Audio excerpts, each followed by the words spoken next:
কর্মবিরতির জেরে Barishal Sher-e-Bangla medical college হাসপাতালে চিকিৎসা সেবা ব্যাহত, দুর্ভোগে রোগীরা।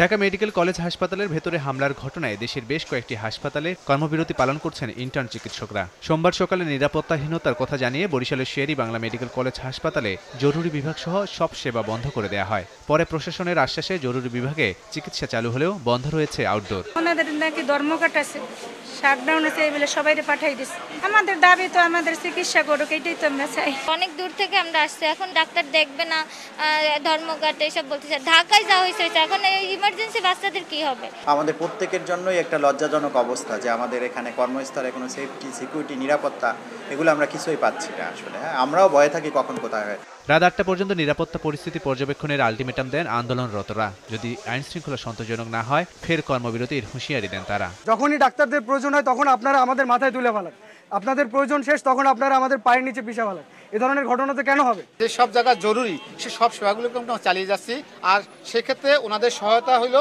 ওনারা আমাদের পাশে থাকবে, আমাদেরকে এই সেবার জন্য, আমাদের নিরাপত্তার জন্য এটা ওনারা নিশ্চিত করবে, আমরা সেবাগুলো চালিয়ে যাব। এদিকে খুলনা মেডিকেল কলেজ হাসপাতালে সব ধরনের চিকিৎসা চালু থাকলেও ঢাকা মেডিকেলের হামলার বিচার দাবিতে বিক্ষোভ করেন ইন্টার্নরা। সোমবার সকালে হাসপাতালের জরুরি বিভাগের সামনে ঘণ্টাব্যাপী সমাবেশ করেন তারা। 7 দিনের মধ্যে স্বাস্থ্য পুলিশ ও স্বাস্থ্য সুরক্ষা আইন বাস্তবায়নের দাবি জানানো হয়। মানুষকে সেবা দেওয়ার জন্য কাজ করব, সেখানে যদি আমাদের নিরাপত্তা নিশ্চিত না হয় তাহলে তো আসলে পরবর্তীতে দেখা যাবে আর কোনো চিকিৎসক তৈরি হচ্ছে না দেশে। যে রোগীদেরকে আমরা সেবা দেব তাদের উপরেও যদি এরকম হামলা হয়, কোনো সিকিউরিটি না থাকে, তাহলে তো আসলে এটা কখনো কাম্য না।